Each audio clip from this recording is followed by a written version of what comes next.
Il y a 2000 ans, il y avait un démon invincible contre lequel même les dieux ne pouvaient rien et qui s'appelait Anus Wildgold. En raison de sa renommée et de sa force, il fut reconnu comme le roi des démons et comme tous ses souhaits se réalisaient, il finit aussi par être connu comme un tyran. Mais ce démon est mort d'une manière ou d'une autre et l'on dit maintenant qu'il va revivre. Le temps a passé et il est déjà revenu à la vie et nous le voyons aider une jeune fille aux cheveux blancs appelée Misha. Quand, sorti de nulle part, un figurant qui se croit fort commence à flatter et à menacer Anus Kun, en disant qu'il peut utiliser une flamme qui peut brûler même les dieux.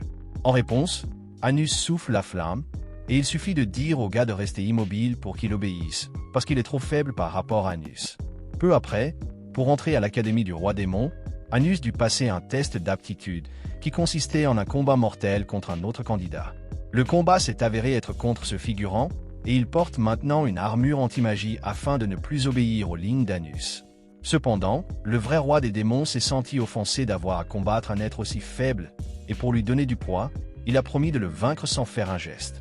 Pour montrer à tous sa véritable puissance, il détruisit l'extra d'un simple battement de cœur. Même s'il avait perdu, l'extra ne voulait pas abandonner, et pour résoudre ce problème, Anus passa un contrat avec le gars, où il devait faire abandonner l'extra pour le vaincre.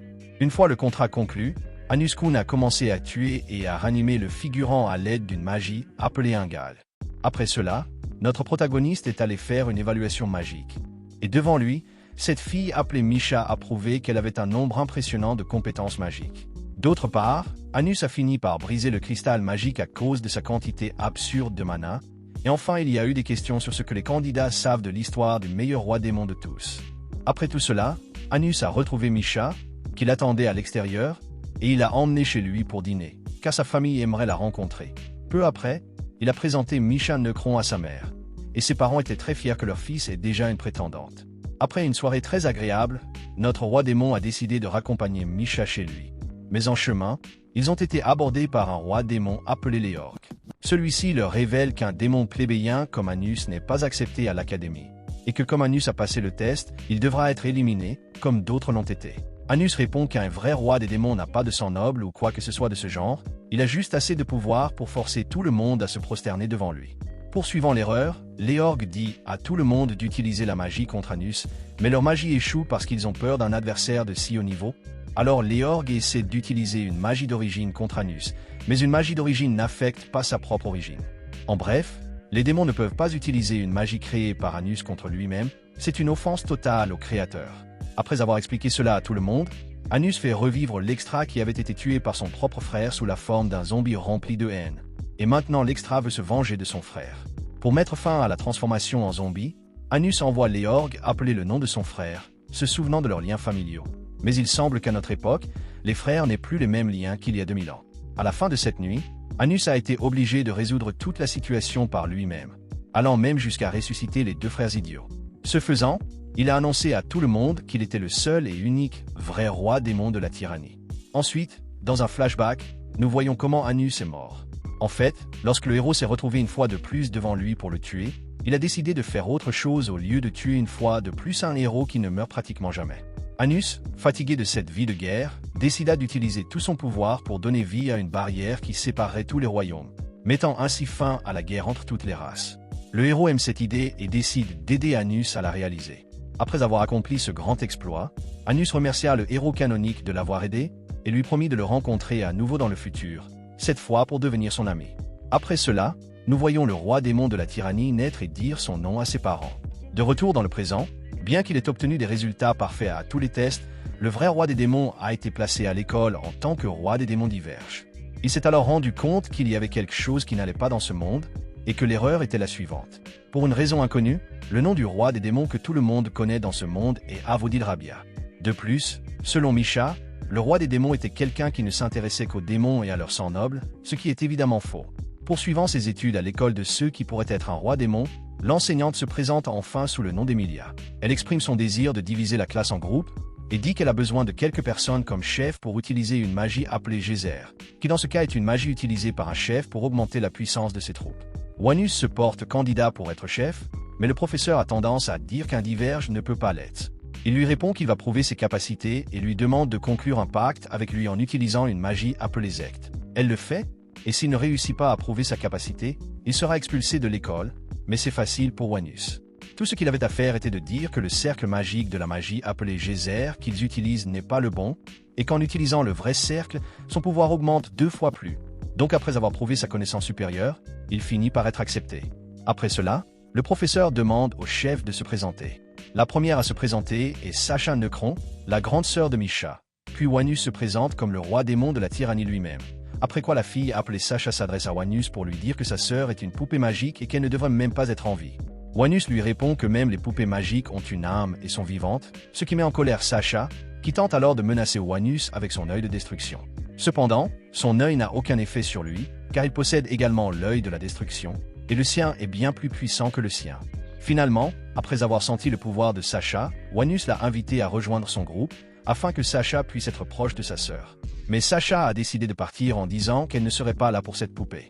Après l'école, Sacha est revenu et a invité Wanus à un duel, et celui qui perdrait le duel deviendrait complètement soumis à l'autre. Comme le vrai roi des démons avait besoin de viande pour son déjeuner, il accepta le duel. Cependant, ce n'est qu'au bout d'une semaine que le combat a eu lieu, et il s'est agi de créer des châteaux, de les défendre et d'attaquer leurs ennemis. Eh bien, pendant que Misha s'occupait de créer les châteaux, Wanus utilisait la magie du mode créatif, la fameuse TP bar, et apparaissait devant le château de ses ennemis. Ce faisant, il a piraté leur communication et leur a dit que leur château était trop léger. Cela dit, il a soulevé le château de ses ennemis d'une seule main, et après les avoir fait tourner dans tous les sens, il a jeté le château au loin, montrant ainsi qu'il est presque aussi fort que Steve de Minecraft. Ensuite, pour vaincre Wanus, tous ses ennemis s'unissent et utilisent une magie appelée Géograsé, et le fait qu'ils puissent l'utiliser pousse Wanus à se féliciter de leur dur entraînement. En réponse, il utilise un simple sort de feu, qui annule leur sort et les tue presque. Finalement, Wanus intègre Sacha dans son groupe, non seulement pour le bien de Misha, mais aussi parce qu'il trouve que les yeux de Sacha sont les plus beaux qu'il ait jamais vus. Ensuite, il a emmené Sacha dîner chez lui, et grâce à lui, les deux sœurs ont fini par se réconcilier. Et comme un bon démon, Wanus a accompagné les deux filles sur le chemin du retour. Et avant de partir, Sacha l'a remercié de l'avoir aidé à se réconcilier avec sa sœur. Puis, comme sa gratitude était trop grande, elle s'approcha de Wanus et lui donna son premier baiser sur les lèvres, et il fut heureux d'avoir reçu quelque chose d'aussi important. Après son départ, Sacha a dit à Misha qu'elle et Wanus sont les seuls à la regarder dans les yeux. Les autres ont peur d'être maudits. Ensuite, Sacha s'est excusé d'avoir traité Misha de poupée, et sa sœur lui a pardonné. Le lendemain, en classe, Misha demande à Wanus quel cadeau elle pourrait offrir à sa sœur. Il lui répondit que la jeune fille aimerait tout ce qu'elle lui offrirait, et lorsque Sacha arriva, l'un des 7 empereurs se présenta pour lui donner une leçon. Visiblement, tout le monde respecte ce démon, mais Wanus se lève et demande à l'homme s'il ne le connaît pas. Il répond par la négative. Wanus décide alors de passer à l'agression en collant sa main sur le visage de son vieil ami afin de pouvoir lire dans ses pensées. Après avoir fait cela, Wanus se rend compte que ce démon n'a vraiment aucun souvenir de lui. Il part donc parler à son ami serviteur après sa leçon. Après la leçon, l'empereur aîné a révélé qu'il s'était souvenu de Wanus. Wanus répondit qu'il avait utilisé la magie des origines sur lui pour lui rendre ses souvenirs perdus. Cependant, les souvenirs qu'il a retrouvés concernaient toujours un roi démon appelé Avo. Et en découvrant cela, Wanus a commencé à penser que cet Avo existait peut-être vraiment. Et parce qu'il ressent quelque chose de nostalgique à l'égard de Wanus, l'empereur aîné restera neutre pour l'instant. Ensuite, dans la cour de l'école, nous voyons que les anciens partenaires de Sacha sont en colère parce que Wanus ne laisse personne d'autre que les deux filles entrer dans leur groupe. Et comme il n'y a pas moyen de dialoguer avec eux, Sacha décide de partir avec Wanus et Misha en direction d'un examen qui consiste à entrer dans un donjon pour tuer des monstres et collecter des objets. Et comme ce donjon est le propre château de Wanus, il décide d'y entrer en dernier avec les filles, puisqu'il connaît tout le chemin. En chemin, il dit à Misha qu'il connaît un endroit où il devrait trouver un beau cadeau pour sa sœur. Et comme les deux sœurs jumelles vont avoir 15 ans, Wanus dit à Misha de lui offrir quelque chose à elle aussi. En chemin, Wanus emprunte les passages secrets en utilisant uniquement sa force brute. Là, Sacha a récupéré un bâton important qu'elle voulait. Misha alla chercher un cadeau pour sa sœur, qui s'avéra être un puissant manteau, et pour Misha, Wanus lui donna un anneau ayant le pouvoir de geler les 7 mers, et quand Misha donna le cadeau à sa sœur, elle fut folle de joie. Cependant, Sacha l'a trahi en plongeant un couteau dans la poitrine de sa propre sœur pendant l'absence de Wanus. Lorsque Wanus s'en aperçoit, il déclare que Sacha est une terrible traîtresse car sa sœur est toujours en vie. Sacha essaie même de piéger Wanus, mais elle ne peut pas résister à son pouvoir.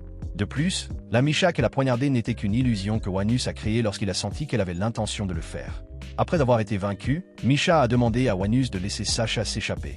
Et après qu'il l'ait fait, Misha lui a expliqué que sa vie s'arrêterait lorsqu'elle aurait 15 ans. En bref, Misha est un morceau de l'âme de Sacha qui a été séparé à la naissance, et lorsque les deux atteindront l'âge de 15 ans, ils s'uniront et deviendront un être unique et plus fort. Ce qui est triste, c'est que Misha s'est résignée toute sa vie à cette situation. Mais depuis que Wanus est devenu son ami, elle a commencé à avoir envie de vivre. Et comme notre roi démon de la tyrannie ne connaît ni les regrets ni les choses qu'il ne peut pas faire, il a décidé d'exaucer le souhait de Misha. Il alla donc voir Sacha, et Misha s'empressa de lui dire qu'elle voulait faire la paix avec sa sœur avant de mourir. Et comme Wanus voulait savoir si Sacha détestait vraiment sa sœur, il lui demanda quel était son but.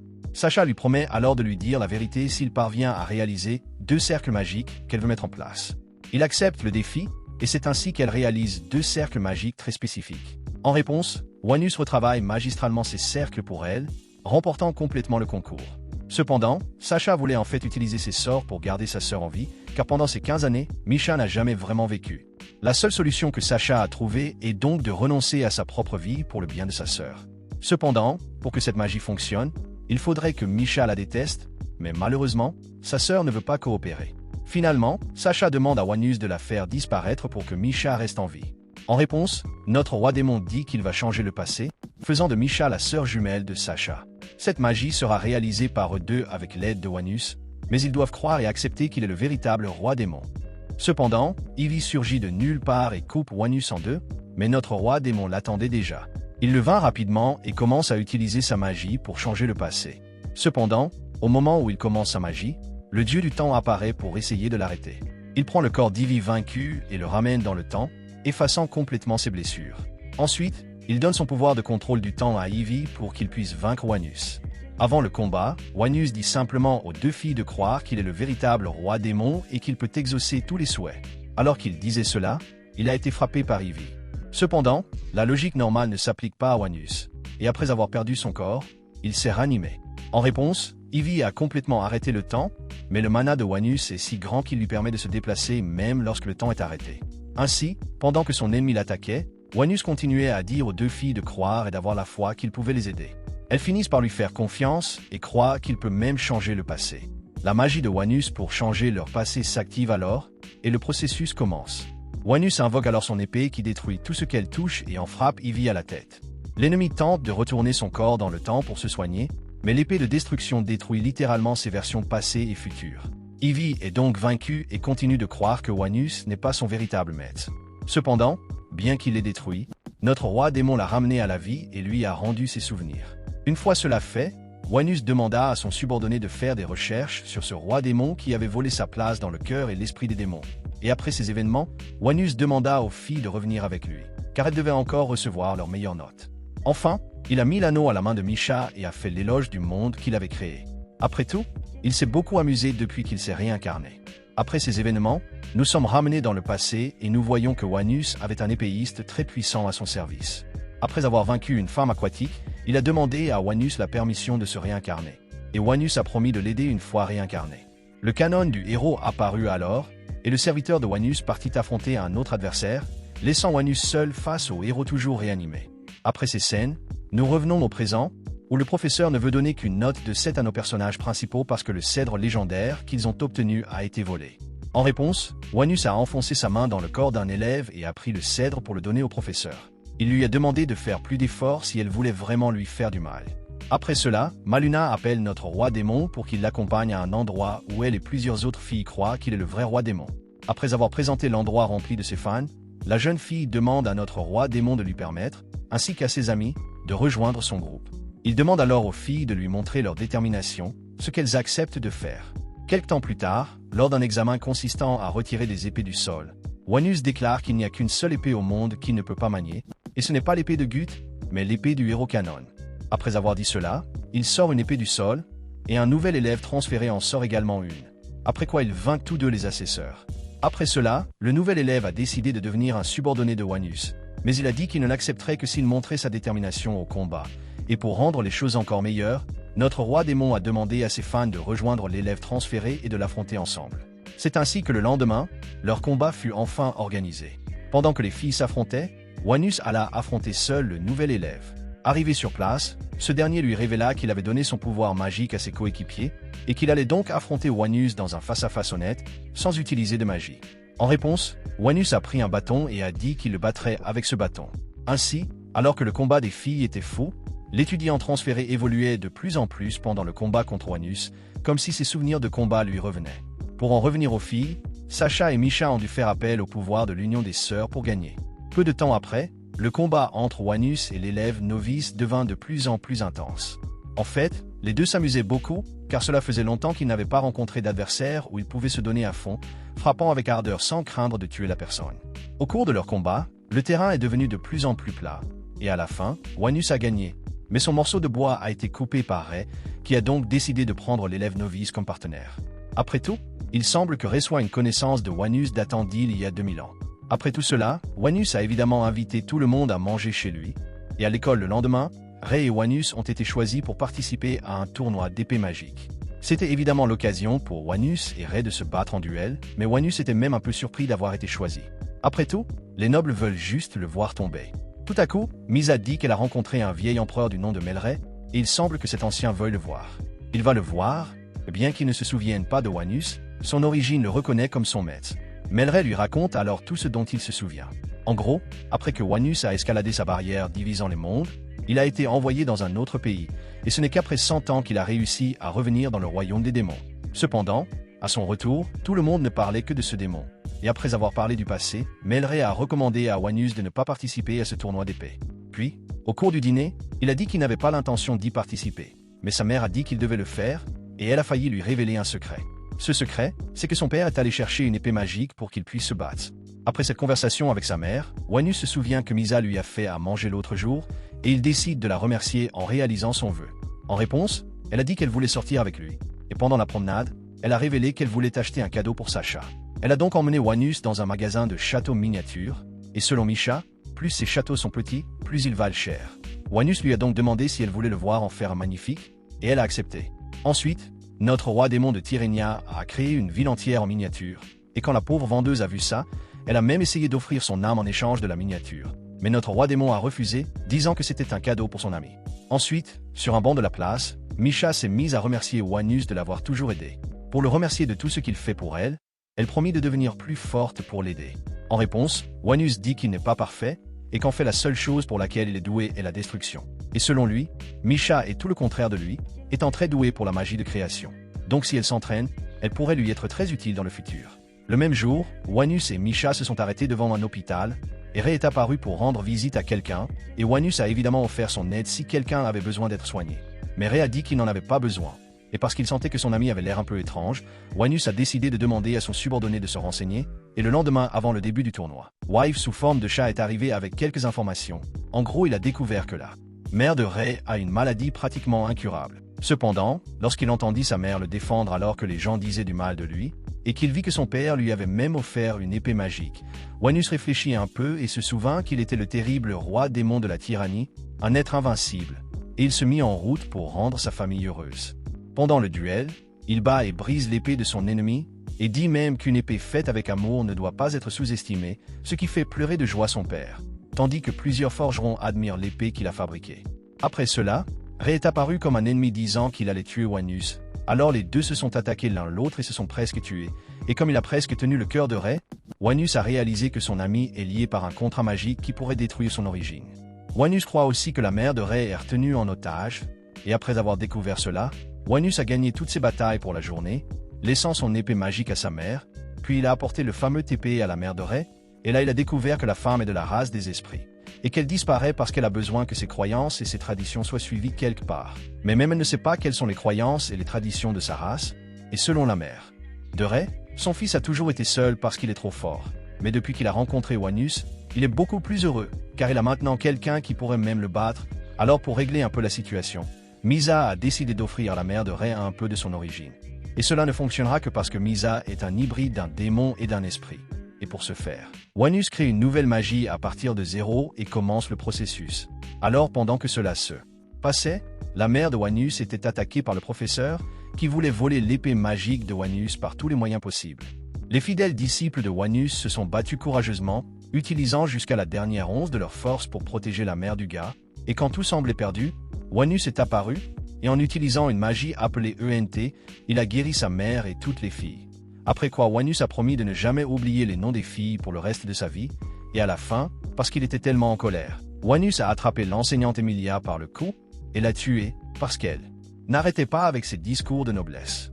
Une fois cela fait, il l'a ressuscitée sous la forme d'une femme hybride et lui a même jeté une malédiction, de sorte qu'elle serait une métisse, quelle que soit son incarnation, peut-être pour qu'elle comprenne à quel point sa vision du monde est déformée.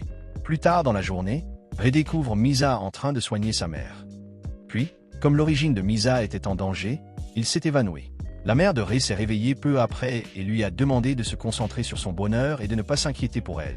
Cependant, Ré n'allait pas laisser sa mère mourir sans se battre. Le lendemain, le duel final entre Wanus et Ré est organisé. Mais la règle de la victoire est que le collier de l'ennemi doit être brisé et le collier de Wanus aspirait sa magie. Pendant le combat, Ré révèle qu'on lui a conseillé d'essayer de prendre son temps contre Wanus, car de cette façon Wanus deviendrait plus faible et plus facile à vaincre. Cependant, il est allé à l'encontre du contrat qu'il avait passé en offrant sa vie, et a décidé de tout faire à sa manière, pour que lui et sa mère meurent sans regret. En entendant cela, Wanus est ravi, car c'est le vrai Ré qu'il connaît. Après que Wanus a ordonné à Ré de se battre contre lui sans se soucier de quoi que ce soit, les deux se sont lancés dans une bataille insensée qui ne pouvait même pas être vue par les gens ordinaires. Le combat se prolongea encore et encore, chacun utilisant des mouvements magnifiques, jusqu'à ce qu'ils décident tous deux de mettre fin au combat. Lors d'une dernière attaque, Wanus perdit un bras, mais parvint à toucher mortellement Ré.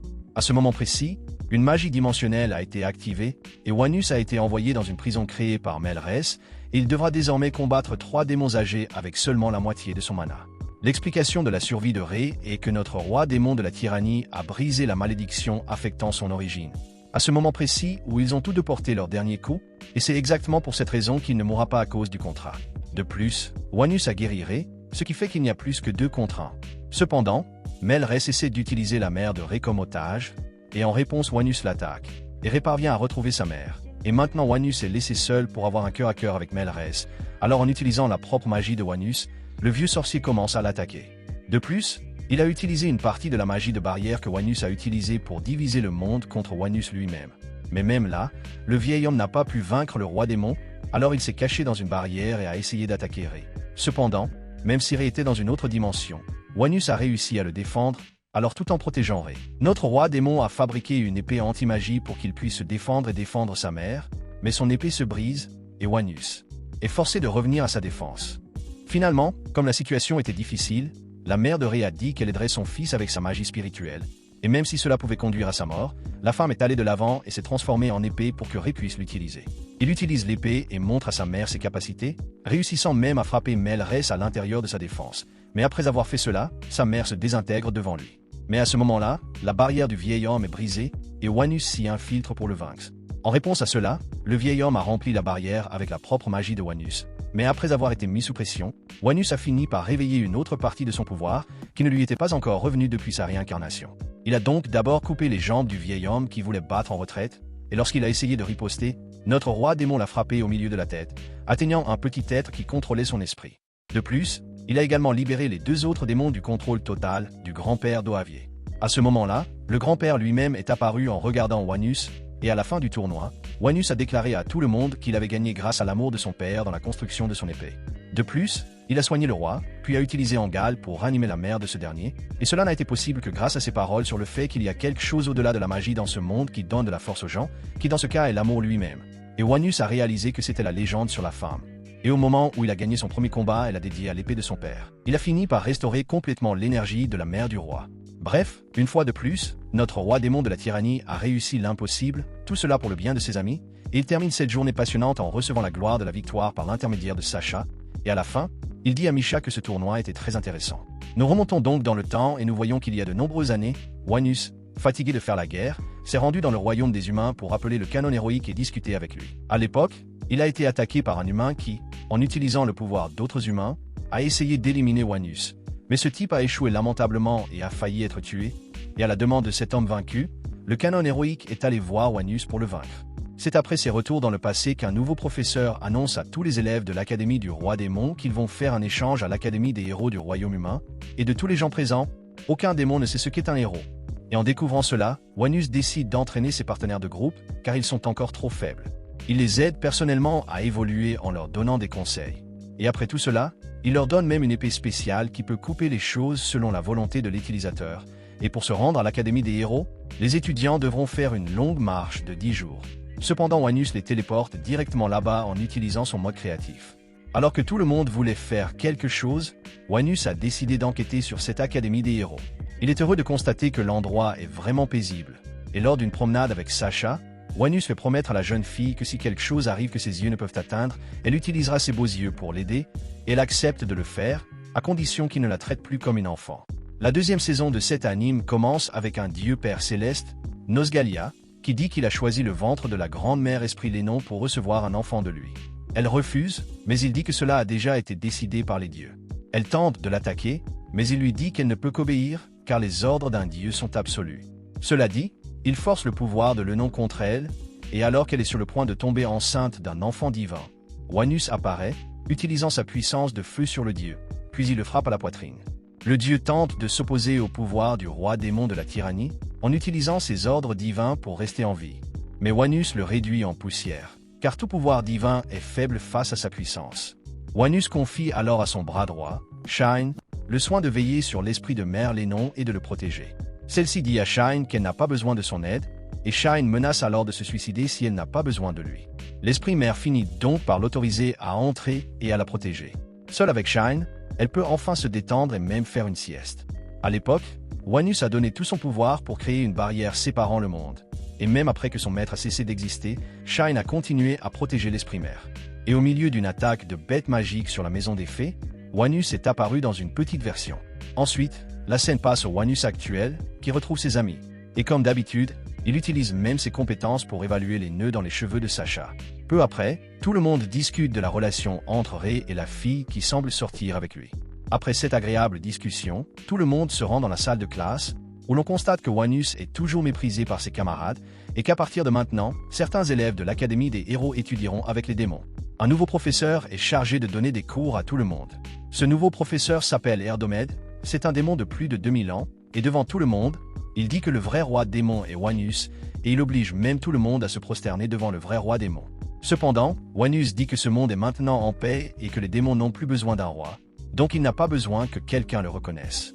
Il dit ensuite que le déguisement du dieu du Père Céleste Nosgal est terrible. Erdomède défait alors son déguisement et tente de dire à tout le monde que Wanus est une existence qui nuit à l'ordre naturel des dieux. À ce moment-là, certains élèves disent que les dieux n'existent pas, en jetant un regard à Nosgalgal. Irrité par cette réponse croisée, le dieu fait commencer la pendaison des élèves par un pouvoir qui élimine tous ceux qui tentent de se montrer hostiles envers un dieu. Wanus dit alors au dieu de ne pas impliquer les étudiants dans cette affaire, et comme le dieu continue sa méchanceté et dit même que s'il meurt, le monde s'écroulera, Wanus dégaine son épée de destruction et élimine le dieu. Une fois cela fait, il fait revivre le dieu et scelle 90% de son pouvoir. Wanus ne peut plus agir qu'avec une telle modération, car ce monde pacifique lui a appris à être bon. Après avoir vaincu et dompté ce dieu, Wanus le force à enseigner aux élèves, et maintenant, ce qui préoccupe Wanus et tous les autres, ce n'est pas le fait qu'un dieu leur enseigne, mais ce que le dieu a dit avant d'essayer d'éliminer les élèves. Il a dit que le réceptacle du Fils de Dieu se réveillerait et éliminerait Wanus. Notre roi démon de la tyrannie a donc décidé d'envoyer Melres enquêter pour lui. Lorsque Wanus est parti, ses amis ont décidé de chercher eux-mêmes le réceptacle du Fils de Dieu. Après cela, à l'extérieur, le roi était seul avec Misa, et dans cette belle romance entre les deux, ils se promettaient de prendre soin l'un de l'autre, et quand les deux s'embrassèrent, le roi sentit la présence de quelqu'un qui l'observait. Et quand il fut remarqué, l'observateur apparut et dit qu'il était venu délivrer un message de la part de la famille de Misa. Pendant ce temps, nous voyons Wanus dire à son fan club qu'il veut qu'il chante à tout le monde que le vrai roi des démons, Anus Voldgold, est revenu à la vie. Tout à coup, Anus reçoit un appel magique de Sasha, disant qu'un élève a été attaqué à l'académie et que, selon ce type, le professeur débutant a été kidnappé. Heureusement, avant que tout ne se passe, il a jeté un sort de traçage sur l'ennemi. Misa et Sasha se lancent maintenant à la poursuite de cet ennemi, pensant pouvoir le vaincre grâce à leur entraînement avec Anus. Quant au roi démon de la tyrannie lui-même, lorsqu'il est arrivé à Melres, il l'a trouvé mort. L'homme qui a fait cela est en vie depuis plus de 2000 ans, et comme il n'avait ni la puissance ni la force de vaincre Anus, il a décidé d'essayer de vaincre le roi démon de la tyrannie dans un combat d'esprit. Pendant ce temps, le type qui était venu apporter un message du père de Misa s'est approché et a planté une épée dans la poitrine de la jeune fille. Il a dit qu'il avait reçu l'ordre du roi des malédictions de s'emparer de son origine. Et maintenant, le défi de renseignement proposé par le type en face d'Anus consiste pour le roi démon de la tyrannie à découvrir qui est le sceptre de Dieu parmi ses subalternes. Grâce à l'effort de l'ennemi, Anus a décidé d'accepter ce défi. En fait, pour gagner, Anus doit découvrir qui est le Fils de Dieu, et son ennemi confirmera si c'est la vérité ou non. Anus aura le droit à 18 suppositions dans ce jeu, et le perdant de ce défi ne pourra pas utiliser ses pouvoirs magiques pendant 5 secondes. Les règles du jeu sont très simples, il ne faut pas abandonner, il ne faut pas pleurer et il ne faut pas essayer de distraire son ennemi en pétant. Et même si le défi est difficile, Anus dit qu'il ne perdra pas. Il conclut donc un pacte, l'Anus Echt, afin qu'aucun d'entre eux ne puisse échapper à ces conditions. Le jeu commence, et du côté de Misa, nous voyons le roi demander pourquoi cet ennemi veut prendre l'origine de Misa. L'ennemi lui répond que c'est parce qu'elle est l'enfant du grand esprit de l'Eno, Misa étant la porteuse de l'origine qui peut contrôler tous les esprits. Le roi a également demandé à l'homme en face de lui comment il avait obtenu la moitié de cette épée magique. Cependant, la scène s'arrête sur Éléonore qui fait face à un ennemi très rusé. Il avait créé ses propres amis marionnettes, mais Éléonore avait annulé sa magie. Pour couronner le tout, l'ennemi voulait prendre la petite fille à côté d'Éléonore et la disséquer, car il pense qu'elle est le réceptacle pour recevoir un dieu. En entendant cela, Éléonore jure de ne jamais pardonner à ce type, et en suivant les suspects d'être ce réceptacle divin, nous voyons que Misa et Sacha sont également confrontés. Mais ils ne croient pas du tout qu'ils sont la création d'un dieu. Anus commence alors à deviner que le Fils de Dieu est l'un de ses subordonnés. L'ennemi dit qu'il a raison, mais Anus sait que c'est peut-être le seul mensonge que son ennemi pourra dire dans cette épreuve. Mais le mensonge de l'ennemi peut porter sur n'importe quoi, et l'ennemi s'en vante même en disant qu'il s'agit d'une véritable bataille d'intelligence, et qui ne peut donc pas être trop prévisible. Après ces paroles, nous assistons au combat de Ré contre son ennemi cynique. Il utilise un bouclier qui attire l'attention et qui peut détruire l'origine d'une personne. Ré tente de détruire le pouvoir de ce bouclier, mais il finit par détruire sa propre origine. Du côté d'Éléonore, l'ennemi utilise à nouveau la magie des zombies, et pour ne rien arranger, elle ne peut pas les éliminer, sinon ses amis mourront vraiment. Elle est donc obligée de fuir et de trouver un moyen d'arrêter la magie de l'ennemi sans s'en prendre à ses amis. Ils se rendent à l'extérieur de la place, mais l'ennemi utilise une magie qui commence à aspirer l'énergie des gens dans une certaine zone, ce qui met fin à tout. Du côté de Misha et Sacha, l'ennemi utilise une épée de l'infini pour tenter de les attaquer, d'une manière qu'ils ne comprennent pas eux-mêmes. En réponse, les deux sœurs commencent à utiliser leurs compétences ensemble pour riposter, mais l'ennemi seul parvient à faire pression sur elles deux, réussissant même à infliger des dommages non mortels à Sacha. En plus de la frapper, l'ennemi scelle ses yeux de destruction, jusqu'à ce que Misha tente de s'accrocher, mais l'ennemi est assez fort pour se libérer et la frapper à son tour. Anus essayait de percer le mystère du Fils de Dieu, et même s'il était sous la pression de l'ennemi qui avait mis en place un jeu très intéressant pour le vaincre, Anus s'amusait beaucoup. Cependant, il se rendit compte que l'ennemi volait pour mentir sur ses suppositions, et Anus décida donc d'interrompre le jeu. Il décida donc d'interrompre le jeu, mais en faisant cela, il scella sa magie pendant 5 secondes. Cependant, même si sa magie est scellée, le roi démon de la tyrannie reste un personnage invincible. Cependant, l'ennemi en a profité pour éliminer au moins Melrès. Cependant, Anus avait déjà utilisé ses propres hacks pour le sauver. Ah oui, la reprise avec la victoire de nos personnages principaux commence. Tout d'abord, Misha recrée le château de Deus Gate, devenant un personnage attachant à part entière. Le roi, quant à lui, n'est pas mort, puisqu'il a plusieurs origines et qu'il est lui-même le grand héros. Du côté d'Éléonore, elle utilise la magie pour gagner du pouvoir grâce aux émotions de ses partenaires. Elle obtient ainsi une grande quantité de magie et attaque directement son ennemi. Le roi frappe son ennemi en plein milieu de la poitrine, et Misha, avec son château de la porte de Dieu, gèle son ennemi et la transforme en un morceau de glace. Après avoir vaincu son ennemi, le roi a voulu le tuer, mais ce dernier s'est suicidé pour pouvoir se réincarner. Éléonore, quant à elle, après avoir vaincu son ennemi, a utilisé la magie pour ramener ses amis à la normale. Et pour en revenir à Anus, nous voyons qu'il n'a pas complètement sauvé Melrès, mais qu'il lui a plutôt créé une pseudo-origine. Et ce, dès le premier instant où il a vu Melrès mortellement frappé par l'ennemi. En bref, le duel intellectuel avait déjà été perdu par l'ennemi dès le départ. En découvrant cela, l'ennemi tente de se suicider, mais Anus le ranime, car ils étaient dans ce mois où les gens ne peuvent pas faire ce genre de choses. L'ennemi est maintenant devenu un petit oiseau qui ne peut dire que des vérités.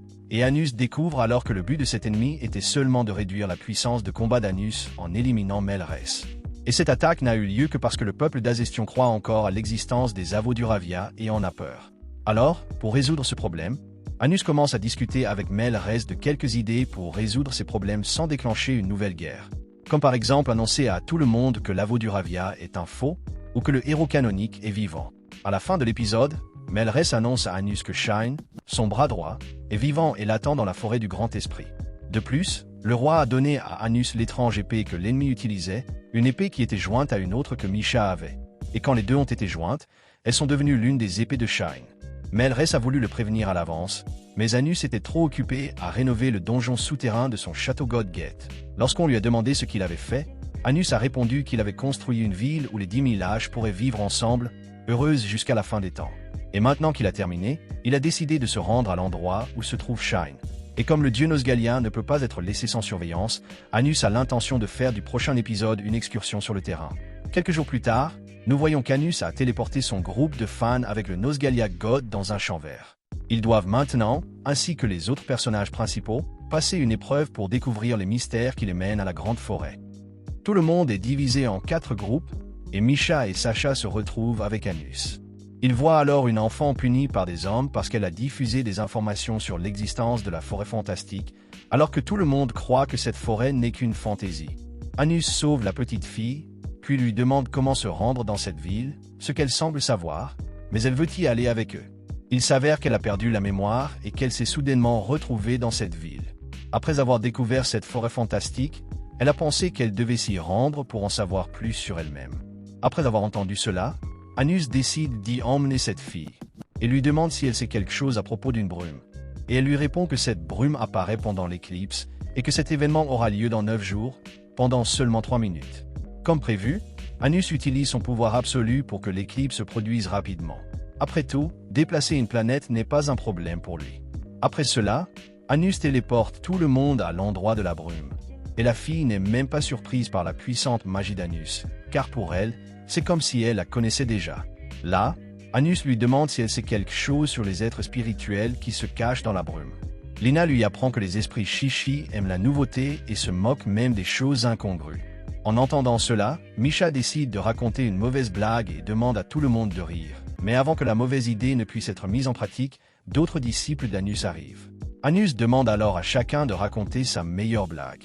La première à essayer est Misa, qui raconte une blague à laquelle le roi répond de manière romantique. Éléonore demande ensuite à sa fille d'essayer, et celle-ci imite Sacha et Misha.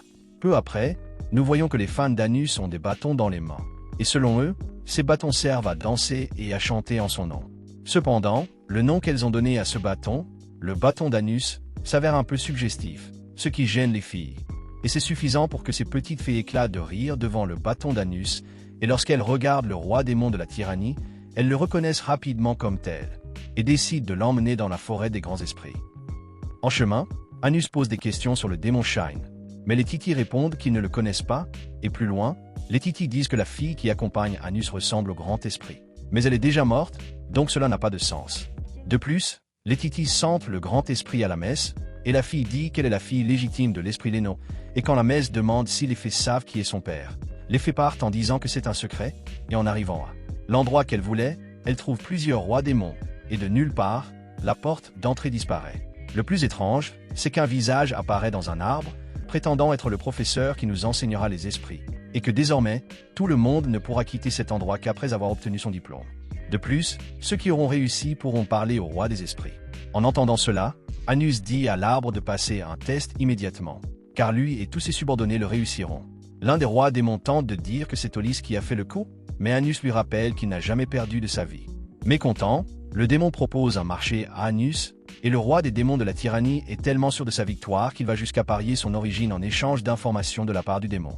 Après avoir conclu le marché avec le démon, Anus parle à la jeune fille sans mémoire et décide de l'aider à retrouver ses souvenirs. Profitant du temps qui leur est imparti, Éléonore leur dit qu'ils doivent tous étudier. Ils se rendent donc à l'endroit où se trouvaient les livres et Anus, comme d'habitude, surprend tout le monde en lisant les livres en une seconde. Ensuite, ils se concentrent sur l'enseignement de la grande forêt. Un peu plus tard, l'examen commence et Anus se rend compte que ses compagnons ont des difficultés. Ils terminent donc rapidement l'examen pour voir à quelles questions ils ont du mal à répondre. Le démon ennemi essaie de dire qu'Anus triche, mais il avait déjà fini son examen depuis longtemps, et quand les copies ont été ramassées, Anus et tous ses compagnons ont obtenu des notes supérieures au maximum. Le démon ennemi a essayé de comprendre comment ils avaient pu obtenir cette note en répondant mal à tout. Mais c'était simple. Anus a utilisé une épée diabolisant la raison pour transformer une feuille blanche en une note parfaite. Et honnêtement, l'auteur de cet anime exagère tellement que j'en ris. Après cela, Anus a prouvé que ses ennemis avaient volé, et à cause de tous ces vols, l'arbre a décidé de les mettre tous à l'épreuve. Maintenant que le premier test est terminé, Anus a reçu un message de Melrès, l'informant qu'une émission avertissant tout le monde que l'arbre de Revia est un faux et sur le point d'être diffusé. Et suite aux épreuves de l'arbre, elle veut maintenant que tout le monde soit testé par les esprits. Et je pensais qu'il s'agirait juste d'un test écrit. C'est faux. La deuxième épreuve est très simple. Il y a 20 marches, et seulement 5 d'entre elles mènent au roi des esprits. Cette épreuve semble reposer sur la chance, mais Anus décide de la provoquer lui-même, ce qui a évidemment été compromis par ses ennemis qui voulaient lui mettre des bâtons dans les roues. Il a donc complètement changé l'apparence de tous ses compagnons et les a fait entrer dans chacune des portes. Il entre par la bonne porte, mais Lena, qui était entrée par une autre porte, apparaît devant lui et lui dit qu'elle s'est souvenue que toutes les portes ont des raccourcis qui mènent au roi des esprits. Anus transmet cette information à tout le monde et poursuit son chemin vers le roi des esprits, en compagnie de la jeune fille dont le visage est caché. Il trouve une porte invisible et la franchissent. À ce moment-là, la jeune fille commence à se rappeler qu'elle est déjà venue ici plusieurs fois et qu'elle a plus que jamais besoin de voir le roi des esprits. Cependant, alors qu'un des démons d'avant se présente, maintenant avec une personnalité féminine, elle demande à Anus de l'aider à sauver son autre moitié. Une folie totale qu'il est très difficile d'expliquer. Tout ce que je sais, c'est que, comme toujours, Anus promet de tout faire. Non loin de là, le roi se rapprochait de l'endroit où se trouve le roi des esprits, mais ils ont été surpris par un monstre qui a décidé de les laisser passer. Et aussi incroyable que cela puisse paraître, le roi arrive le premier au roi des esprits. Et il s'avère que ce roi des esprits ressemble un peu à la cible du Ève, celle qui est apparue dans la première saison. Lorsque le roi tente de lui parler, la voix du vilain arbre apparaît et lui dit qu'il faut encore approuver quelque chose. Cette fois, le roi doit briser le casque du roi des esprits avec l'une de ses épées spirituelles. Pendant ce temps, Anus est allé voir le même loup sinistre qu'avant. Mais pour Anus, le loup voulait faire une approbation. En réponse, le roi démon de la tyrannie protège la jeune fille et accepte le défi, passant facilement l'approbation de l'ennemi. Cependant, le loup a réussi à soustraire la jeune fille à la protection d'Anus et à l'emmener quelque part. De son côté, le roi avait du mal à affronter le roi des esprits parce qu'il utilisait une arme qui scellait ses origines. Et Misa décida d'agir pour aider son bien-aimé. À ce moment-là, son corps se transforma et Misa retrouva sa véritable forme, celle d'une fille d'esprit. Peu après, elle commença à utiliser une magie qui transformait son amour en pouvoir pour le roi, et avec ce pouvoir, le roi réussit à toucher le casque de l'ennemi. Mais il n'abandonne pas et scelle le roi, seulement pour frapper Misa en plein milieu de son origine. Pendant ce temps, Anus devait faire face à un autre ennemi qui pensait pouvoir le battre. Cette fois, l'ennemi voulait utiliser la magie ancienne contre Anus. Cependant, cet ennemi était trop stupide pour penser qu'il pouvait vaincre à lui seul l'être qu'il avait déjà vaincu à lui seul, et en réponse à cette stupidité, Anus le vainquit. Ensuite, l'Anus a affronté le roi des esprits, qui a retiré son casque et s'est révélé être l'esprit Lénon en personne. Cependant, elle semble corrompue et utilise le nom d'Avo of Eurevia depuis qu'Anus a disparu. Elle prend le contrôle de tous les subordonnés d'Anus, qui est contraint de faire marche arrière. Pour ne rien arranger, cet Avo of Eurevia a été créé en utilisant le corps de Misa, tout cela à cause de la tradition qui s'est déroulée dans la première saison. Désormais, la moitié de Misa est le Fake Demon King, et l'autre moitié est Misa. Pour les sauver, le roi démon de la tyrannie a l'intention de ne vaincre que la moitié qui représente Avo. De nulle part, nos personnages principaux sont pris au piège par l'arbre, et l'arbre n'a fait cela que parce qu'il ne peut pas permettre que la fille du roi des esprits soit morte. Alors qu'Anus décide de quitter cet endroit, un de ses anciens subordonnés se présente pour l'affronter, et du côté d'Anus, ce vieux démon appelé Ig se présente en prétendant avoir sauvé Lina de l'enlèvement. Et il dit aussi qu'à présent Ig, le roi démon des enfers, va combattre ce type, tandis qu'Anus poursuit son chemin. Le roi démon de la tyrannie s'exécute, et plus loin, il rencontre Lina, qui n'a pas été sauvée. Elle veut toujours aller voir le roi des esprits, alors elle fait appel aux petites fées et leur demande de l'aider à sortir de cette prison. Les petites fées acceptent à condition de garder le secret. Maintenant, l'arbre essaie à nouveau de contrôler les démons, mais certains ne croient plus en lui et ne croient qu'en Anus. Toute la ville est touchée par cette situation, qui menace même la famille d'Anus. À l'intérieur, l'enseignante qui avait défié Anus souffrait parce qu'elle avait été transformée en hybride. Ceux qui la battaient répétaient les mêmes phrases qu'elle avait déjà dites à plusieurs personnes. Et tout cela continua jusqu'à ce que la mère d'Anus essaie d'empêcher tout le monde de continuer. Le père d'Anus arriva à son tour, mais il était trop faible pour affronter ses ennemis. Cependant, Anus arriva et fit à ses démons exactement ce qu'ils avaient promis de faire à sa famille, c'est-à-dire séparer leurs membres en plusieurs morceaux. C'est ainsi que l'enseignante hybride fut sauvée et emmenée dans la maison d'Anus. Elle y reçut les meilleurs soins, Et le père de notre roi démon de la tyrannie fut heureux que son fils ramène autant de femmes à la maison. Avant qu'Anus ne parte faire ce qu'il avait à faire, cette enseignante répugnante lui a demandé de la tuer sur le champ. Mais comme elle n'a défendu leur mère que d'un seul coup, il lui dit que si un jour sa vision tordue change, il la renverra à son origine. Cela dit, il part par un passage souterrain qui mène directement à la ville des Haches qu'il a créée. Là, il se rend dans un passage qui est relié à un donjon qui existait déjà sous terre dans son château. Mais avant de partir, il prévient que ses ennemis l'attendent probablement déjà et qu'une bataille intense va s'ensuivre, ce que tout le monde approuve. Anus téléporte donc tout le monde. Ils arrivent donc dans le donjon et trouvent rapidement Riveste et le nouveau professeur accompagné d'une femme qui les escorte pour voir si nos personnages principaux sont de passage. Manifestement, Anus les a tous cachés avec de la magie, et lorsqu'il a regardé le bras de Riveste, il a vu que ce garçon avait laissé un signe pour lui, en portant le symbole d'Iverge sur ses vêtements. S'en apercevant, Anus donna le signal de sa présence, et Riveste et le professeur se séparèrent ainsi de ceux qui étaient manipulés par Avo. Puis, avant d'agir, Anus demanda la localisation de 3 personnes, le roi démon masqué qui prétend être le roi des esprits, la Nosgalia qui a disparu, et le faux Avoduavia. De plus, Anus utilisera la magie de manipulation du temps pour enquêter sur ce qui se passe, car l'origine de la naissance de la masse, la rumeur et la tradition des Avoduavia sont des choses qui se sont passées il y a 2000 ans, et tout cela est une histoire qui a été répandue par Erwacanon lui-même. Et même si la masse n'a que 15 ans, Anus pense qu'il trouvera une explication à tout cela en remontant dans le temps, et sa crainte est que les rumeurs et la tradition sur le roi démon de la tyrannie prennent fin, et que la masse finisse par être attrapée par la maladie des esprits et commence à disparaître, donc il a besoin de rassembler des informations avant d'agir. Après avoir tout expliqué, il dit que pour utiliser un sort de temps, il n'a pas besoin d'ennemis à proximité. Riveste demande donc à Anus d'utiliser un sort puissant qui le laisse blessé, afin qu'il puisse mentir sur sa position. Anus s'exécute et Riveste est affligé d'une douleur qu'il n'a jamais ressentie de sa vie. Après avoir été aidé par ce garçon, Anus promet d'exaucer un de ses souhaits. Alors que tout le monde est loin de lui, Anus se rend à l'endroit qu'il a souhaité et jette un sort qui ramène tout le monde 2000 ans en arrière. Ensuite, pour ne pas être découvert, le roi utilise une magie de son origine pour cacher l'origine d'Anus, et le roi démon de la tyrannie utilise une magie qui rend tout le monde intraçable afin qu'il puisse se promener librement dans le passé sans changer le cours des choses, les seuls autorisés à interagir avec le passé étant Éléonore et Zexia. Elle y voit Shine qui porte les mêmes vêtements qu'Anus et qui est accompagné du Grand Esprit. Le Grand Esprit voulait manger un bonbon qui était épuisé, et Zexia l'a sauvé en le lui donnant, et en retour ils ont reçu des biscuits. Lina était avec Anus, et lui a demandé si elle reconnaissait le type au masque, ce à quoi elle a répondu non. Nos personnages principaux partent donc à la recherche de ce qui s'est passé. Là, ils voient qu'ils ont affaire à des loups, et Anus invente tout à coup d'apprendre à Sacha à utiliser une magie légère qui n'attire pas l'attention. Cependant, lorsqu'il s'approche d'elle, elle perd le contrôle de ses yeux, ce qui attire l'attention de Shine et de la fée.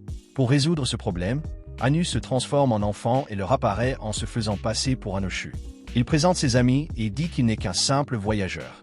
La grande fée se moque de ce petit imitateur du roi démon de la tyrannie et de tous ses amis. Shine, quant à lui, suit le scénario et fait semblant de croire que le petit Anoshu est quelqu'un de bien. Notre roi démon de la tyrannie poursuit en disant que son but est de guérir la perte de mémoire de son amie Lina. Cependant, Lena, bien qu'elle soit la mère des esprits, n'a aucune information sur cette fille. Mais en privé avec Anushu, la mère des esprits dit que Lina est Fran, la fée de l'amour, un esprit qui donne forme à l'amour non partagé. Et la mère des esprits a fait semblant de ne pas le savoir, car elle sait que la fée de l'amour disparaît si elle se rend compte qu'elle est la fée de l'amour. Il faut donc qu'Anushu la fasse se souvenir de son amour, et son explication est interrompue par l'apparition d'un monstre. Comme le roi n'a pas d'arme, Anushu demande à Shine de lui prêter la sienne. Shine s'empresse de le faire, et voyant la force du roi, Shine décide de lui laisser l'épée. Et le paiement pour l'utiliser sera très simple, le roi devra lui infliger une égratignure. Imaginez un peu ce que serait un monde merveilleux où l'on paierait ses dettes en attaquant les autres.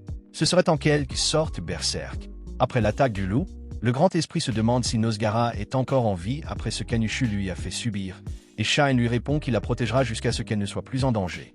À l'improviste, Lino reçoit la nouvelle du départ de sa grand-mère. Grâce à sa venue dans le passé, tout le monde a pu obtenir des feuilles de sagesse pour se battre, et Anushu était le seul à ne pas pouvoir en obtenir une, car il en avait déjà gagné une. L'arbre de la grand-mère disparaissait, car les traditions guerrières qui s'y rapportaient perdaient de leur force. Avant de partir, grand-mère dit qu'un jour, Lino devra choisir entre les traditions et ses propres souhaits. Grand-mère Arbre dit qu'elle est déjà satisfaite de son choix, et qu'elle veut maintenant connaître le souhait de Lino. Après cela, Lino est triste, mais ses larmes donnent vie à de nouveaux enfants, et la naissance d'une nouvelle vie la rend heureuse. C'est ainsi qu'est né un arbre basé sur l'enseignement. Après tout cela, Alino demanda combien de temps Anus resterait avec eux, et il répondit qu'il resterait jusqu'à ce que Lina soit réglée. Après le départ de Shine et de Spirit, Anus partit avec Eleonore et Azeisha pour enquêter sur quelque chose. Il se rendit à l'arbre pédagogique et demanda à Azeisha de trouver le livre sur la fée de l'amour. Pendant qu'elle cherche, nous voyons Alino parler à Shine de ce qu'il ferait une fois qu'il serait en sécurité. Ce dernier lui répond qu'il attendra que son maître se réincarne dans le futur. Après cela, ils se rendent ensemble dans un champ, et là, Alino montre à Shine les seules fleurs capables d'absorber ses larmes. Elle essaie de faire en sorte que Shine devienne une personne plus gentille. Cependant, il n'y a pas beaucoup d'amour dans son cœur. Lorsqu'il arrose les plantes, elle commence à se faner. Elle lui demande de penser à l'amour, ne serait-ce que pour le roi démon de la tyrannie. En réponse, il dit qu'il sert son maître par gratitude et non par amour. Son corps n'est plus qu'une épée. Elle lui dit alors d'être heureux et de jouer. Elle lui montre également des esprits qui sont heureux qu'il les ait sauvés. Shine tente de reculer, mais Alino joue le jeu, mettant à mal sa confiance en lui. Il perd le défi et Alino gagne la chance de lui demander quelque chose. Cependant, un certain Erdomède, le roi de la conflagration, surgit de nulle part et veut lui parler de la race divine. Cet Erdomède voulait aider Nosgalia à obtenir le fils suprême de la grande mère esprit. Mais Shine ne l'Y autorise pas. Tout près, Anus observait tout, et devant lui, Shine a demandé à Erdomède de l'emmener à Nosgalia. Celui-ci s'exécute, mais ils doivent remplir certaines conditions pour que Nosgalia apparaisse, comme aller au centre du lac. Well, Deido à Erdomède asks, and I expected something bizarre happen. Because according to Erdomède, in order to make the god Nosgalia appear, it need to put Alino's life in danger. As she is a very important being for this god. Cependant, Shine ne se laisse pas faire et envoie son épée dans la poitrine d'Erdomède. Mais à l'intérieur du corps d'Erdomède se trouvait le dieu Nosgalia lui-même. Tout cela parce que lors de la mort du dieu, Erdomède lui-même a offert son corps au dieu pour qu'il l'abrite. Ainsi, conformément à la demande de Shine, le dieu Nosgalia apparaît bel et bien. Cependant, il ne semble pas être à la hauteur de la puissance de Shine. Mais au lieu de se battre, Nosgalia ouvre la bouche et commence à dire que Shine n'est pas un démon, mais une épée magique créée par les démons. Et c'est justement pour cela que Shine ne ressent pas l'amour. Nosgalia offre alors à Shine quelque chose que seuls les détenteurs du pouvoir de l'ordre peuvent lui donner. Il promet de donner à Shine la capacité de ressentir l'amour. Mais Shine répond qu'il n'a pas besoin d'amour, car pour lui, son corps n'est qu'une épée. Il coupe la tête de ses ennemis, mais une fois de plus, il échappe à leur mort. Après tout cela, Alino commence à s'excuser auprès de Shine pour l'avoir jugé de ne pas ressentir d'amour. Elle lui promet de lui apprendre ce qu'est l'amour, mais Shine continue sans comprendre sa tristesse, et encore moins ce qu'est l'amour. Finalement, Alino a dit qu'elle croyait que Shine devrait être capable d'obtenir l'amour. Elle lui promet de faire de son mieux pour l'aider à en savoir plus, et en réponse, Shine accepte seulement de l'aider, pensant que ce n'est qu'un autre des ordres de la personne qu'il est censé protéger. Ensuite, nous voyons un petit garçon aux yeux bleus essayer de voir le roi démon. Mais les gardes du roi lui disent qu'il est mort et lui ordonnent de partir. Après cette courte scène, Anno demande à Alino s'il est possible de changer les traditions qui donnent vie à un esprit. Parce qu'avec un esprit vivant, il pourrait être possible de changer ces traditions. Et en réponse, elle dit elle-même qu'elle ne sait pas. La seule chose qu'elle peut dire, c'est qu'une rumeur contraire à celle d'un esprit peut le faire cesser d'exister. Cependant, en utilisant la vérité, la rumeur d'un esprit peut finir par changer. Anno étudie donc ce qu'il doit faire. Le roi et Shine se battaient en duel, jusqu'à ce qu'Alino et Anno arrivent. Et pour faire plaisir à Alino, Shine suivit le conseil du roi et dit qu'il vaincrait son adversaire pour revenir à ses côtés. Alors que leur combat se poursuivait, Shine remarqua que Rei avait beaucoup évolué durant la bataille, ayant même acquis ses propres capacités en une seule journée. En réponse, Shine décida d'utiliser son vrai pouvoir, et le roi se défendit, mais il fut tout de même pris, car cette capacité traverse le passé éphémère, et après l'avoir utilisée, Shine tourna le dos et remercia le roi d'avoir pu montrer cette technique qu'il avait apprise après avoir perdu contre le grand héros. Peu après, Shine est allé arroser les plantes d'amour. Mais comme il n'avait pas d'amour, elles se sont à nouveau fanées. Et cette fois, Alino n'a pas continué à lui dire d'utiliser de l'amour, car elle sait qu'il n'en porte pas en lui. Ensuite, Anno s'est promené avec Misha à la recherche de la déesse de la création, Militia. C'est la déesse qui a créé le monde avec Anno, et elles ont créé une barrière séparant les races, ce qui fait d'elle l'une des rares alliées d'Anno. Sur le chemin de son château, Anno a vu le garçon de tout à l'heure être emmené pour être puni. et cela lui arrive parce qu'il était prisonnier d'Ano, et notre roi des démons reconnaît qu'il aurait dû le libérer avant qu'il ne disparaisse complètement. Le garçon recevait une punition sévère de la part des démons. Après tout, les démons ont beaucoup de haine pour ceux qui ont causé des pertes à leur peuple, et quand le garçon allait être brûlé vif, Ano l'a sauvé, et l'homme en face de lui a demandé à Ano pourquoi il sauverait un garçon qui porte le sang de Jerga, un humain qui a tué de nombreux démons sans aucune pitié. Et en réponse, Ano dit à Devidra que si ce garçon est celui qui a tué son enfant, il lui permettra de se venger. Cependant, ce garçon est innocent, et le tuer reviendrait à faire ce que les humains ont fait aux démons. En colère, Devidra tente de se défouler sur Ano, mais celui-ci reçoit tous les coups et se lève, puis prononce son discours, disant que ce genre de haine est quelque chose qui n'a pas de fin, et que la seule façon de se débarrasser de ce cycle de haine sans fin est d'arrêter de tuer. En réponse, Devidra tente à nouveau d'éliminer l'humain, mais Ano arrête son coup en utilisant son regard démoniaque. En voyant ses yeux, Devidra s'émeut et réclame son maître. Cependant, Ano dit qu'il n'est qu'un petit voyageur, et Devidra reconnaît que son maître aime les voyageurs. Tout le monde s'agenouille et s'excuse auprès d'Ano de ne pas avoir pu oublier sa haine et de ne pas avoir pu le protéger. En réponse, Ano dit que dans 2000 ans, un monde merveilleux les attendra tous.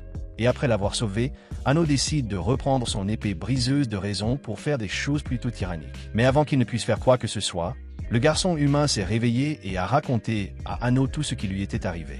Comme le garçon est désormais redevable à Ano, ce dernier doit agir pour qu'il ne soit pas tué à l'avenir. Ano décide d'utiliser le héros Igare pour sauver la vie de l'autre roi des démons, en emportant avec lui les rumeurs le concernant. Après avoir exécuté ce tour avec l'épée qui abolit la raison, Igare cesse d'exister dans cette réalité. Ce faisant, un message sur le mur concernant l'amour pour le roi des démons est révélé, et en évaluant cette écriture magique, Ano comprend qu'ils doivent rester dans cette réalité jusqu'à la tombée de la nuit. Et selon Ano, même Shine peut trouver l'amour s'il le veut, car la déesse Militia elle-même a déjà dit que si ce monde ne permettait pas de trouver l'amour, il vaudrait mieux détruire le monde entier. La plupart des dieux ignorent les êtres vivants de cette planète. Cependant, l'ordre du monde est déterminé par ses caractéristiques. De plus, Ano a promis à la déesse Militia qu'il mettrait fin à la tristesse et à la destruction que les dieux ont laissé se produire en masse. Ano révèle le véritable message qui se cache derrière, et dit que ce message d'amour lui a été adressé par la déesse. Il sait que la déesse lui a laissé beaucoup de choses importantes. Mais avant toute chose, il a emmené la masse à l'endroit où reposent tous ceux qu'il n'a pas su protéger. Là, Ano déclare à tous que la paix est revenue et qu'ils peuvent tous être fiers car leurs efforts n'ont pas été vains. Pour améliorer l'ambiance, la masse remplit l'endroit de fleurs grâce à sa magie de création. Et dit à Ano qu'elle peut sentir que les cœurs de tous ceux qui sont là continuent à le soutenir. À la fin, Ano les a tous remerciés et a dit que rien de tout cela n'aurait été possible sans leur aide. Après cela, le temps a passé et les événements du passé ont été révélés. Après qu'Ano ait cessé d'exister, le héros décida de créer Avo pour mettre fin au cycle sans fin de la haine entre les démons et les humains. Le héros demanda à Shine de le soutenir, mais Shine répondit qu'il ne le ferait pas, mais qu'il ne se mettrait pas non plus en travers de son chemin. Après cette rencontre, le héros a dit à Lino que Shine avait changé, et elle a dit au héros que c'était parce qu'elle lui avait appris l'amour. À ce moment-là, Lino a réalisé qu'elle aimait Shine et a décidé de le lui dire. Elle lui avoue follement son amour, et il répond en disant qu'il ne ressent pas d'amour, mais qu'il se sent à l'aise avec elle. Cependant, leur temps ensemble prendra fin, car il éliminera les ennemis de Lino et sera ensuite réincarné. Lino dit que c'est injuste, et Shine lui promet de réaliser tous ses souhaits. Elle lui demande de l'épouser et Shine accepte. Ils ont donc une cérémonie et se marient devant tous nos personnages principaux, et il y a même un baiser passionné. Après cela, ils doivent évidemment passer leur première nuit ensemble, mais comme ils ne sont pas encore prêts, Lino demande à Shine de lui raconter comment il a rencontré Ano. En fait, Shine a toujours été puissant et n'a jamais eu d'intérêt pour qui que ce soit, jusqu'à ce qu'il rencontre le roi démon et ne parvienne pas à le vaincre. Shine s'est alors rendu compte qu'il avait toujours cherché quelqu'un pour posséder l'épée mortelle qui tue les déesses, et Ano était la seule personne qui lui donnait une raison de se battre. Après la discussion, Lino a demandé à Shine de jouer à saute-mouton sur le lit. Cela a été fait et quelques mois plus tard, nous avons découvert que la mère des esprits est tombée enceinte d'un démon. Et pour que cet enfant naisse vivant, elle doit trouver un moyen de retrouver ses traditions et de les répandre, de sorte que cet enfant naisse et vive sans utiliser son origine. Shine choisit le nom de l'enfant, qu'il soit de sexe masculin ou féminin. Cependant, Shine décide tout de même de se réincarner. Lino, étant la mère des esprits, a décidé de donner naissance à un être à moitié démon. Pour couronner le tout, alors que Shine est sur le point de se réincarner, un ennemi apparaît devant lui. Et c'est encore Nosgalia. Il crée une légende et une tradition pour l'enfant de Lino, en la basant sur les avaux d'Ulrevia que le héros canonique voulait être. À ce moment-là, l'enfant sort de son ventre et commence à naître. Puis, dans un ultime effort, Lino utilise la magie pour tenter d'envoyer l'enfant à une époque où Anus est encore en vie. Shine arrive pour l'aider, mais cette fois-ci, il arrive trop tard. Finalement, Shine a décidé de répandre les rumeurs sur les avaux d'Ulrevia, même si cela allait à l'encontre de son maître. Tout cela pour protéger l'enfant, qui représentera désormais la vie de Lino, qui a fini par mourir à cause de ces événements. Elle est partie, et Shine se rend compte à quel point il a été stupide de ne pas être resté à ses côtés et de ne pas l'avoir rendue heureuse. Cette histoire d'amour fait pleurer tous ceux qui la regardent, et maintenant qu'Anus est au courant, il peut trouver un moyen de résoudre le problème. Ils partent donc pour tout régler. Mais bientôt une voix annonce à Anus que tous les élèves en uniforme blanc vont commencer à être tués un par un, et qu'Anus doit y aller seul pour l'empêcher. Et selon Anus, les ennemis ne devaient pas avoir la même raison, l'épée diabolique, et voulaient donc gagner du temps. Anus a donc jeté un sort aux filles qui voulaient se rendre sur le site d'exécution, afin qu'elles deviennent indétectables et s'y rendent. Pendant ce temps, Anus essayait d'atteindre le roi des esprits, mais en chemin, ils ont été repérés par des ennemis qui ont été rapidement vaincus et immobilisés par Anus. Après cela, Anus a finalement rencontré Avo d'Ulrevia, accompagné de Ré. Et pour arrêter Anus, Avo a promis de commencer à éliminer les étudiants en vêtements blancs. Au moment où l'exécution allait commencer, le démon qui allait exécuter la personne en face de lui était en fait Devidra.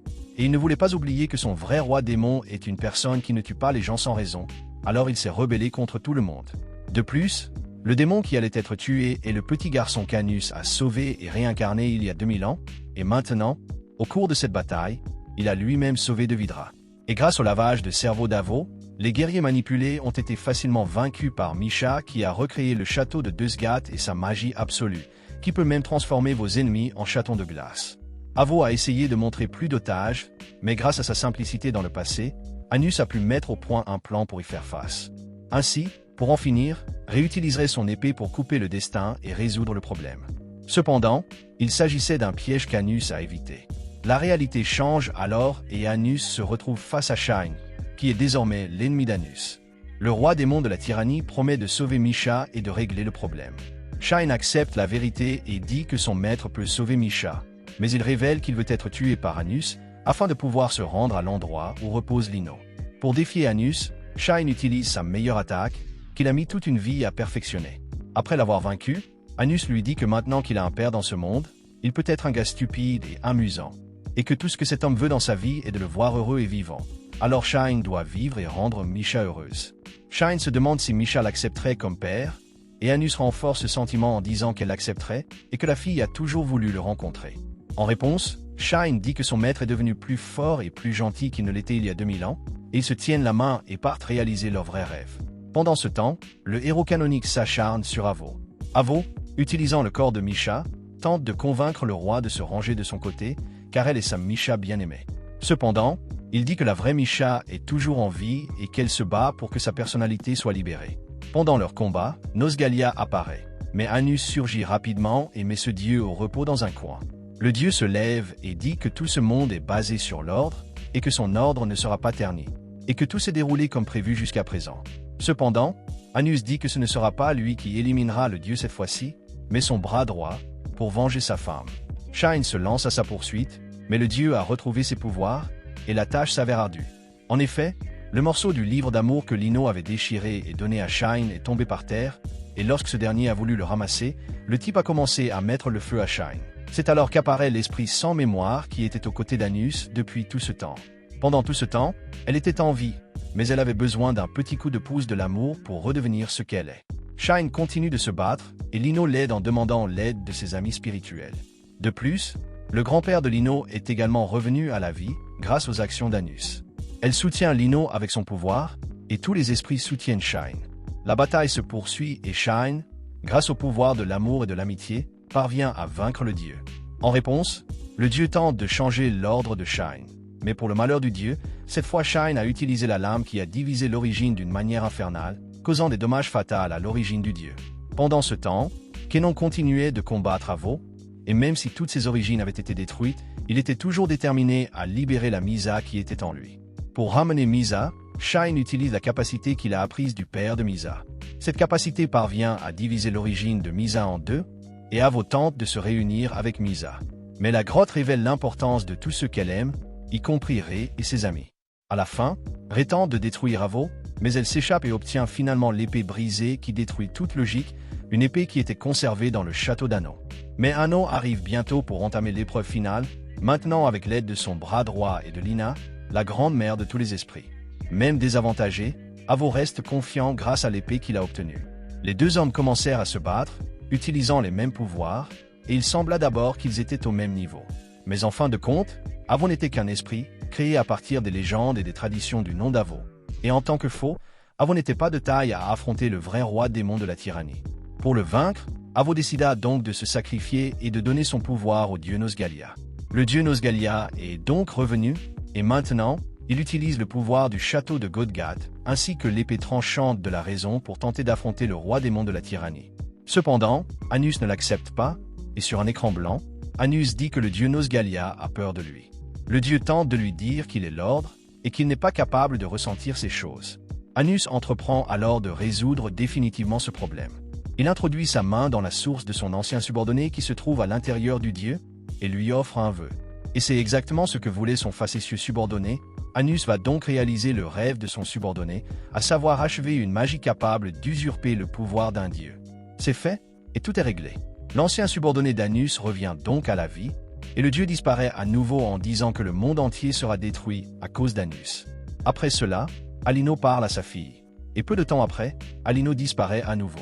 Alors, avant de parler d'Alino, l'Anus décide de résoudre le problème des Misa en changeant les rumeurs et les traditions qui maintiennent les Misa en vie. Cela fait, il ramène Alino. Après tout, les légendes et les traditions sur la mer des esprits Anus ne cesseront jamais d'exister. Et avec Alino en vie, il était facile de ramener la Misa. Quelques jours plus tard, la Misa et Shine annoncent à tout le monde qu'Avo est un faux. Et cette fois, Shine peut enfin parler à sa fille. Après toute cette agitation, tout le monde sait enfin qui est le véritable roi démon de la tyrannie. Anus apparaît alors et donne ses ordres tyranniques à tout le monde. La première est qu'aucune classe n'est supérieure à une autre, et les autres règles sont que les gens doivent s'efforcer de faire le bien et de laisser les autres libres. Si quelqu'un va à l'encontre de ces règles, il recevra une punition directe de sa part. L'anime se termine donc sur les chants des disciples d'Anus et sur Shine, père protecteur de Misa, qui la protège des avances romantiques du roi. À la fin de l'anime, Anus se rend compte qu'il lui manque une partie de sa mémoire. Cela est probablement dû à sa version du futur, qui a déjà voyagé pour l'aider, sans qu'il le sache lui-même. L'anime se termine donc avec Anus marchant vers une fille en haut d'un escalier brillant.